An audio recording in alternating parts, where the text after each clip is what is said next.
Разом з вами ми хочемо забезпечити їм найкращий догляд. Брід. Генштаб ухвалюватиме рішення щодо початку контрнаступу в останній момент. Про це в інтерв'ю німецькому телеканалу Tagesschau сказав секретар Ради нацбезпеки та оборони Олексій Данілов. Реагуючи на інформацію CNN, буцімто Україна змінила військові плани через витікання розвідувальних документів Пентагону. Данілов також додав, що військово-політичне керівництво розглядає кілька планів дій на передовій. Тим часом у Міноборони анонсували нову бавовну для ворога. Про це, а також про нові загони вагнерівців та кавказців на Запоріжжі, дії ворога на Сході, хроніка 412-го дня Великої війни в огляді Ганни Рибалки.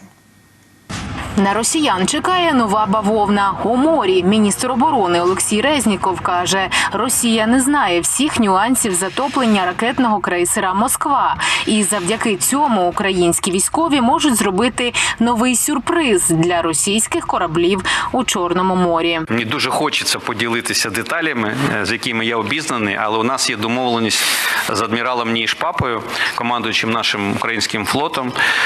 Завдяки зусиллям його і його команди це відбулося, тому не всі деталі ми зараз можемо розкрити, я поясню чому. Справа в тому, що деякі є нюанси, які до сих пір невідомі нашому ворогу, а це означає, що ми можемо запропонувати їм ще черговий сюрприз на морі, чергову бавовну, пов'язану з їхніми кораблями.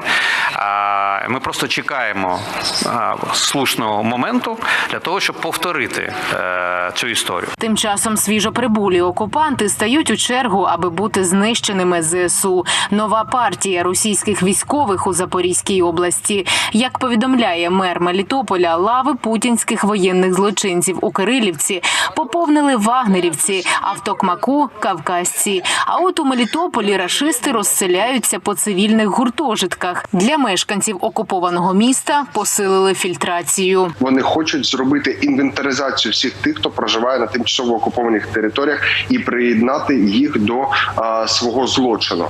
Також посилилися і обшуки, і огляд мешканців як в Мелітополі, так і в тимчасово окупованому Токмаку. Обшуки поновилися і на вулицях, перевірки телефонів. Якщо раніше ми говорили, що вони часто переодягаються в цивільне і по вулицям ходять цивільне, то зараз вони навпаки одягли знову бронежилети, одягли військову форму, взяли в руки автомати і таким чином посилюють тиск на наших мешканців на тимчасово окупованих територіях. Захоплення всієї Донецької та Луганської областей може лише снитися рашистам. Ця мета залишається недосяжною для ворожого війська, каже речник східного угруповання військ. Тож окупанти намагаються вдовольнитися захопленням Бахмута. Тяжкі бої за місто тривають. Оце шапіто, як не Пушилін, так Пригожин приїжджають, на якихось там руїнах вони фіксуються.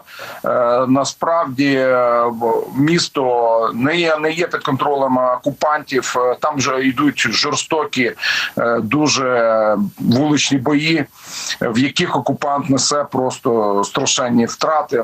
Зокрема, за цю добу було вбито 85 окупантів, 94 зазнали поранень.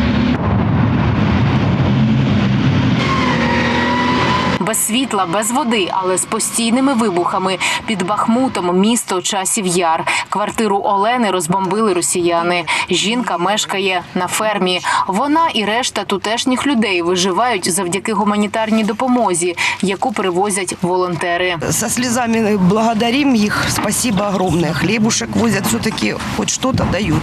Так неизвестно как. Не хватает единственное, что воды нет.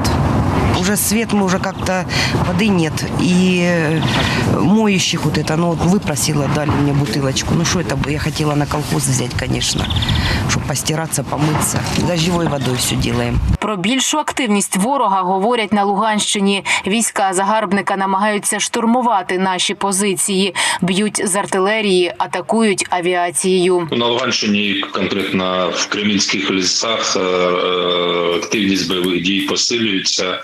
Росіяни намагаються тиснути.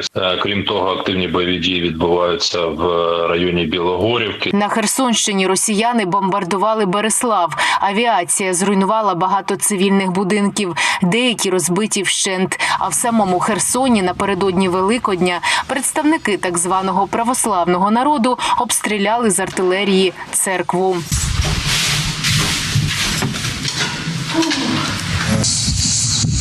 На Богородиці, Греко-Софійська, внаслідок обстрілу. Бачите, видно фасадну частину, повибиті вікна, повибиті, телефонні всі вікна. Є певні руйнування, немає світла. До Дня Святої Пасхи, з цим.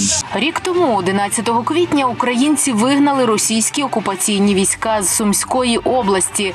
Про це нагадав головнокомандувач ЗСУ Валерій Залужний. І так буде з кожним тимчасово окупованим містом і селом. А поки ж щодня нищимо вороже військо. За минулу добу ліквідовано ще 5000 російських військових, 7 танків, 10 бойових броньованих машин, 1,5 десятка артилерійських систем, 1 систему РСЗВ, 1 гелікоптер ворога, 9 безпілотників, 13 одиниць автотехніки та 5 спецтехніки. А десь по дорозі від Донеччини до Дніпра ціну кожної відсічі, даної агресору, знають люди з цього шпиталю на колесах. Волонтерка Марія та лікар Володимир рятують поранених військових. Їхнє завдання – зберегти життя нашим хлопцям, доки автобус мчить їх до лікарні. Все від пального до найменших розхідників, шприців, спиртових серветок – все це існує завдяки нашим волонтерам і спонсорам. За тиждень, за двотижневу ротацію цей автобус евакуйовує приблизно 100 людей. Тобто цей автобус зараз працює приблизно 2 місяці, і ми евакуювали вже майже 600 людей. Тобто це вкладення, яке дійсно працює, і його ціна – це людське життя. Подожди, може бути там що?